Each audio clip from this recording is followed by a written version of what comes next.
Delivery കഴിഞ്ഞവർക്ക് നമ്മൾ ഉണ്ടാക്കി കൊടുക്കുന്ന ഒരു ഉലുവ ലേഹ്യത്തിൻ്റെ വീഡിയോ ആണ്. ചിലരിതിന് ഉലുവ വരകിയതെന്നും പറയും കേട്ടോ.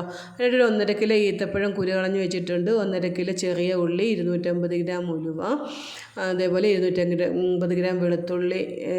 എന്നിട്ട് നമ്മൾ ഉലുവ ആണെങ്കിൽ തലേന്ന് വെള്ളത്തിലിട്ട് കുതിർത്ത് രാവിലെ ആകുമ്പോൾ ഇതെല്ലാം കൂടി കഴുകി കുക്കറിലേക്ക് ഇട്ട് ഒരു 4 വിസിലടിച്ച് വേവിച്ചെടുക്കണം. തണുത്തതിന് ശേഷം മിക്സിയുടെ ജാറിലേക്ക് ഇട്ട് നമുക്കൊന്ന് ജ്യൂസ് അടിച്ച് ഒരു പാത്രത്തിലേക്ക് ഒഴിച്ച് കൊടുക്കണം കേട്ടോ.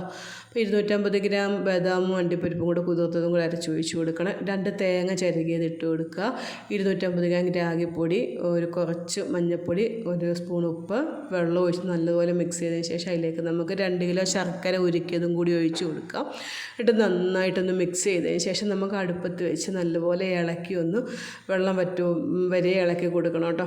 വെള്ളം വറ്റി വരുന്ന സമയത്ത് വേണം നമുക്കിതിലേക്ക് വെളിച്ചെണ്ണയും നെയ്യും ഒക്കെ ഒഴിച്ച് കൊടുത്ത് നല്ലതുപോലെ ഒന്ന് ഇളക്കണം. അപ്പോൾ ഇതൊരു 3 മണിക്കൂറിനടുത്ത് തന്നെ ഒന്ന് ഇളക്കി വേവിക്കാനുണ്ട് കേട്ടോ. അപ്പം വെള്ളം ഇവിടെ ഫുള്ള് വറ്റി വന്നിട്ടുണ്ട്. അതിലേക്ക് നമ്മൾ വെളിച്ചെണ്ണ ഒഴിച്ച് നന്നായി ഒന്ന് ഇളക്കി കൊടുക്കും. ഈ വെളിച്ചെണ്ണ ഇതിലേക്ക് നല്ലതുപോലെ ഒന്ന് മിക്സ് ആവും കേട്ടോ.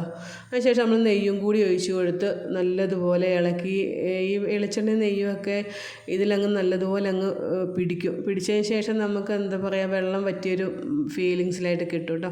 അതിനുശേഷം നമ്മൾ നല്ലപോലെ ഇളക്കി വരുന്ന സമയത്ത് നമുക്കിതിനകത്തുനിന്ന് ഈ നമ്മൾ ഒഴിച്ച എണ്ണയും നെയ്യും എല്ലാം തെളിഞ്ഞ് വരുന്ന സമയത്ത് നമുക്കിത് ഇറക്കി വെക്കാം കേട്ടോ. അപ്പം ഈ തെളിഞ്ഞ് വരുന്ന സമയത്ത് ഒരു അരമണിക്കൂറും കൂടി പിന്നെ നമ്മൾ ഇളക്കി കൊടുക്കണം. ഇളക്കി കൊടുത്ത് വരുമ്പോഴേ ഇത് നല്ലപോലെ മൂത്ത് വരുള്ളൂ. അപ്പോൾ ഇത് നല്ലപോലെ വെന്തില്ല എന്നുണ്ടെങ്കിൽ നമുക്ക് എന്താ പറയുക, ഒരുപാട് ദിവസം ഉപയോഗിക്കാൻ പറ്റത്തില്ല, പെട്ടെന്ന് പൂപ്പൽ വരും. അപ്പോൾ നല്ലതുപോലെ ഇളക്കി നല്ലതുപോലെ നമ്മുടെ വെള്ളം ഒന്ന് തൊട്ട് നോക്കുമ്പോൾ നമുക്ക് അറിയാം അതിൻ്റെ മൂപ്പെന്ന് വെച്ചാൽ നമ്മുടെ വെള്ളം തൊട്ട് നോക്കുമ്പോൾ കയ്യിൽ ഒട്ടുന്നില്ല എന്ന് ആ പരുവം വരെയും നമ്മൾ ഇളക്കി കൊടുക്കണം കേട്ടോ.